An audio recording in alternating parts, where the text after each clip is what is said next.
Hey everyone, so this is the video going over the exam and just the parameters of the exam, what to expect, what is expected, all that good stuff. So this is for the midterm exam. The rules and expectations will be the same for the final exam. The only difference is the terms and the essay questions will be different. Everything else will be the directions will be the same, the amount of things you'll do will be the same, and the time will be the same, and the points will be the same, and everything except for the content of the exam will be the same. So this video should help you for both exams. Now, as you can see, this is your midterm study guide for fall 2021 semester. Okay, so first up, you have the identification section. Now, some of you may have never done identification on an exam before. As you can see, there are some specific instructions. So 10 of these terms, I believe it's either 10 or 12, I think I managed to get it down to 10, will be on the exam, and then you will choose and identify 6 of those and explain their significance in American history. Your answers should establish who, when, where, why, and so what. So what is the most important. That's why does it matter? Why is it significant? You know, that is the so what is the biggie. So you must base your answers on course readings, lectures, and discussions. No outside sources are permitted. If there is a document that we've read that is key to this term, and this is also on the exam instructions themselves, if there is a document that is key to these terms, for example, I can mention the first 6, at least the first 6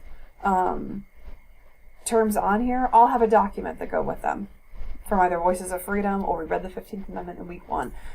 All of those have a document that is specific to the term that needs to be cited. Now, citations, start from the beginning. You cannot use your notes or your books on the exam. It is closed note, closed book. So you'll need to study carefully. You might want to take this list and put extra spaces between them and take some notes on the who, what, when, where, why, and so what. You could do bullet points for your studying, but the identification needs to be written in paragraph form. You'll see that on the example in just a minute. Now, that means that you don't have to cite formally. Okay, so it's going to be kind of like some of our participation exam citations. So for example, if you use the Mississippi Black Codes document from Voices of Freedom that we read back in week 1, you might not remember that that's Voices of Freedom, I want to say 98, might be 97, but you may not remember that that's the number document, right? So you might just put VOF or Black Codes document in parentheses at the end of your sentence inside that period to cite it. That is fine. You need to just remember the main content that you're going to use to talk about it and explain the who, what, when, where, why, and so what for your document. You need to, study that and internalize it and be able to explain it on the test. And you need to kind of remember where that information came from, because you might have some lecture citations, you might have some Give Me Liberty citations, you might have some Voices of Freedom citations, or maybe you just read it on Blackboard. We had an American Yawp document. You just put BB, depending on what term you're looking at. So you would do, like I said, half of these will be on the test. You'll pick 6 of them. So, okay. I think that explains that, maybe. I have an identification example answer for you. So let's take a look at that. This is steal. So steal is a term on, I want to say week 3's outline, but as you can see, or as you could see, it's not on the exam study guide, so it's not going to be a term on the exam.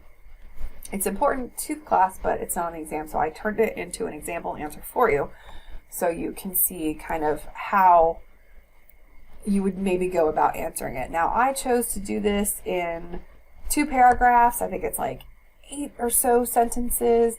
So not very, very long. I've had some students do it in like 4 or 5 sentences, like 1 paragraph. I had students do longer answers like this. It really just depends on how much space you need to fully answer the components, okay? So, steal. Here's the example. I'm going to read it once and then we'll go through it a second time and we'll break it down, okay? Steel production increased greatly during the Second Industrial Revolution. Steel was lighter, stronger, and more durable than iron, which made it more commonly used in construction. Due to the fact that steel was much more useful than iron, huge skyscrapers and infrastructures began to decorate big cities. Steel, in addition to creating these structures, also created America's first millionaires, including Andrew Carnegie. During the rise of industrial factories, through the mass production of steel, wider class gaps among the American people began to form. Many people lived in great poverty in cities like New York and worked to make men like Carnegie wealthy. So, that's the term, that's the answer. I would give this a 100, it's 10 out of 10. So, because each one's worth 10, because it's 60% total is the ID. So here we go. Let's go through it and break it down. Steel production increased greatly during the Second Industrial Revolution. That's your when. So as you've noticed, the when is not like, on October 12th, 1892, because that's silly of me, right? That would be very silly if I thought, hey, you need to get it down to the exact date. That's goofballs. We're not doing that. So you need to give me like a ballpark. During Reconstruction, during the Second Industrial Revolution, in the late 19th century, so that'd be the late 1800s, right? During the Progressive Era, in the early 20th century. So all those things, if you can't nail down in 1865, right?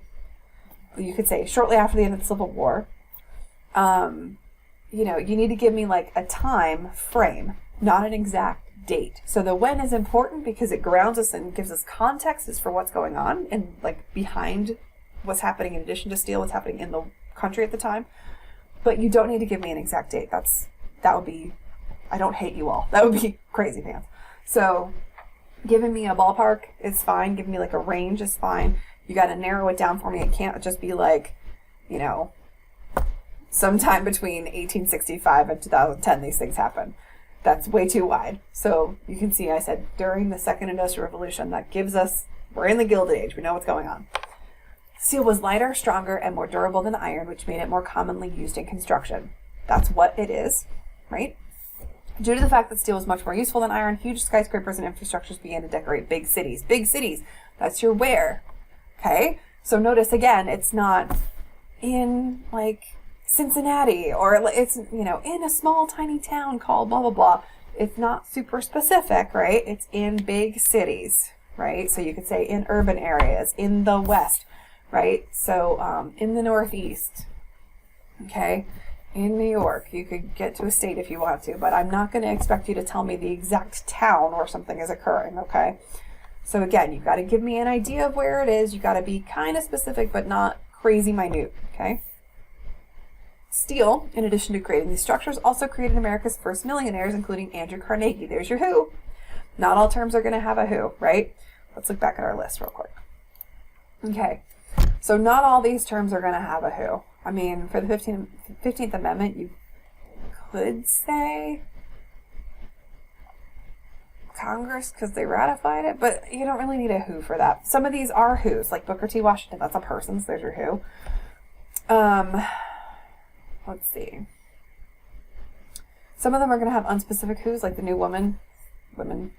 The Dust Bowl is going to be people who lived in the Midwest, right? So some of these are going to either not have a who or they're not going to have a very specific who. It's very general. So, don't feel like you have to zero in on a specific, Mary Kent living in Kansas during the Dust Bowl. You don't have to go and try to find some random person. Okay? You can be like farm workers in the Midwest. You can talk about that for the Dust Bowl. Okay. And if you're being careful and paying attention to this video, I'm giving you little bits of information here.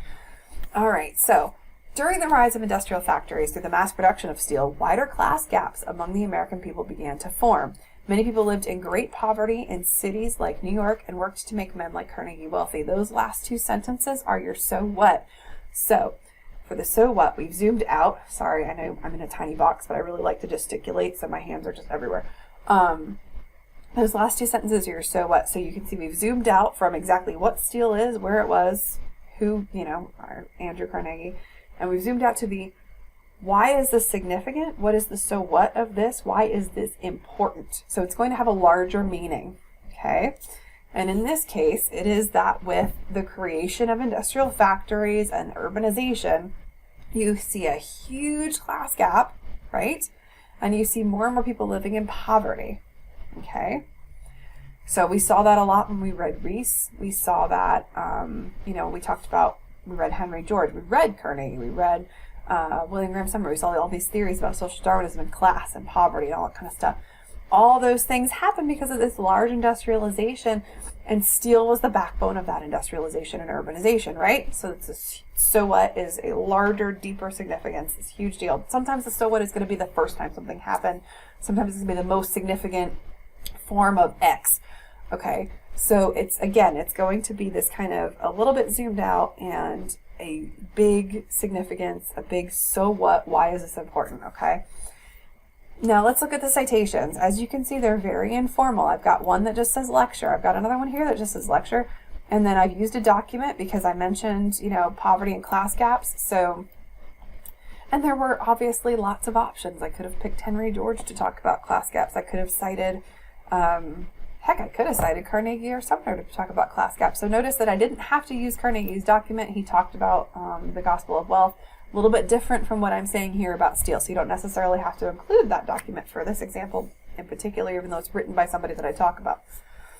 So I used Rees because he really talks about poverty a lot and what life is like for the urban poor. But that being said, if someone had picked Rauschenbusch or Henry George or somebody else like that, that would be fine. Okay, so that is your ID example. All right. And that is up in the folder with this and all the other exam stuff. Okay, so that's the ID bit. All right, so remember that you need to include any document that's really important to it, right? And I'm just looking at this list and I see most of these. It's almost like it was intentional. Most of these are connected to a document. Okay. Some are not. Like for example, the Wilmington Race Riot. We watched that video, right? So that'd probably be something you would want to include if you picked that one. Okay, so now I'm going to scroll down to the essay portion. Okay, this is the other 40% of the test. You are going to, there are 4 questions here, as you can see on the study guide. 2 of them will appear on the actual exam, and you will answer 1 of them. Okay? Again, this is not open note, this is not open book, so you're going to want to write some things down as you study, but then it's going to be you just kind of going for it. Okay? This whole test is designed for you to show me what you know. So for example, I'll scroll up again. If you're looking at answering Plessy versus Ferguson, you can't remember where it was, but you remember to include the document, and you also know the so what, and you mentioned that. Give me what you know, and I give points where I can. Okay, this is a time for you to showcase your knowledge and really analyze these terms using the evidence provided in class. Essay questions are going to be the same thing. You're going to spend like a little essay, and you're going to spend time showing me what you know and fully answering the question. So you want to make sure you answer the full question and you use the course materials as your evidence. Okay, think of it as almost like an engage. Okay. So we've got questions ranging most of the first half of the semester. You've got a question about the industrialization of work. And for all these questions, there are some key terms in here that are going to be helpful to you when you answer the essay question if it's on the exam and if you choose it. Okay, so notice that these sections can kind of work together to help you out. Okay, you have a question about World War I. Did World War I make the world safe for democracy? So lots of different things you could talk about there. You need to talk about the way in which it enhanced and undermined democracy in the United States. Then you have a question about progressives because, of course, that was a huge thing we talked about in the first half of the semester, or will talk about in the first half of the semester, depending on when you're watching this. So progressives addressed a wide range of issues. You're going to pick 2 issues and fully answer all of these questions. From lecture and reading, you're going to use specific examples from both as evidence for your argument. So again, you're going to need to use class sources. You can bring in Give Me Liberty if you want to some of these, but if it specifically says that you need to use lecture and readings, you're going to want to use lecture somewhere in there, and of course you want to make sure you get the primary document in there too, at least one I would say, but since this is longer, you might want to pull in more than one. A final question. Discuss the ways in which American society seemed to divide between fundamentalism and pluralism in the 1920s. Why do you think this conflict arose during this decade in particular, and explain? Now, you've got a few different things from the 20s in here. There are some things that were on the lecture outline for the 20s that aren't in here. So that would be something to look at as you study. But you've got a nice chunk of terms from the 20s that may be helpful as you answer that question. I don't know. Might be something to look at. So I would say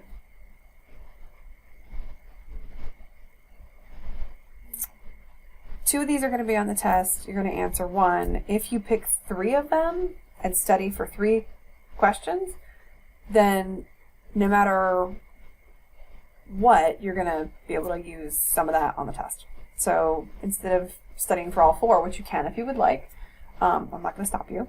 You could study for three, and then whichever one, like say, for example, if you studied for all three of these, but only these two ended up on the test, you would already have studied for this one, so you could just answer that one. So just playing a numbers game to not have to study for all four. That's just an idea. So as you can see, the instructions here say that you need to have a clear thesis statement and argument that addresses the question. So your argument is going to be your answer to the question, okay? Or questions, right? So how did the meaning of work change as work itself became industrialized? What were the implications for American citizenship and freedom? How you answer that, your answer to those, like your simple, straightforward answer, that's your argument. And then you're going to spend the rest of your essay backing it up with evidence, okay? Let's see. You need to be coherently organized. So I would say when you start the test and you get to this section and you see what questions are available, I would say maybe, you can either do it in the box, in the test, or you can do it on a separate scratch sheet of paper. You could bullet point out the points you want to make and the things you want to include, and then write it. Okay? So, let's see. Yeah, so you may wish to outline, maybe think about your thoughts and evidence before you write. Yeah. Okay, so that is the midterm exam. Real quick, I'm going to go into where the test is living, which is week 7. So the exam is going to be due October 3rd by 11:59 p.m. And it says, I'm looking at the instructions, you have 105 minutes. So you have an hour and 45 minutes, and the exam is due by 11:59 p.m. on Sunday, October 3rd. So you have almost 2 hours to take the test. And let's see, so you're doing 6 of these. These usually take students between 10 and 15 minutes per thing, okay? So 6 of them, it's about an hour, maybe a little more than an hour. And then you have 45 minutes or so to write an essay, okay? So this is what I mean when I say it's going to be really important that you study and do some prep beforehand. Now, you cannot use those materials on the test, but if you have studied and prepared and have an idea of what you're going to talk about for these things and what you want to include for these things, then you're going to be all set to do a really good job when it's time to take it. Okay, so I think that's it. Of course, if you have any questions, please feel free to reach out. Now, in that folder, well, in this folder, if you're looking at the video, right, called Midterm Exam, you've got the study guide, you've got the AD example answer, so both documents we just went over. You have this video, and on September 27th at midnight, so like very early September 27th, you'll have the exam as well. So please make sure that you make time to take the test. Like I said, it's open September 27th at midnight, so very early September 27th to 11:59 p.m. on October 3rd. So you have that entire time. You get one time to attempt. Again, you have an hour and 45 minutes to take it, but you can't go back out. You can't like look at the terms and be like, oh, and then leave the test and come back in. You will not be allowed to get back in. So I like to have it open for that whole week so that if you're working or you have family responsibilities or whatever, you can carve out time to take the test. It's not like you only have one day to do it. So, but you have, once you do it, you have that set one time for an hour and 45 minutes. So please be aware of that. Of course, if you have any questions, please contact me. Remember that we have office hours, email, and Google Voice. So lots of ways to get in touch with me if you have questions. Or if you are looking at an essay question and thinking, oh, I think the best way to answer that is to talk about this. Maybe I should ask Amanda. Send me an email or pop into office hours or text me or call me via Google Voice or use my office phone number if it's during regular hours that I'm here.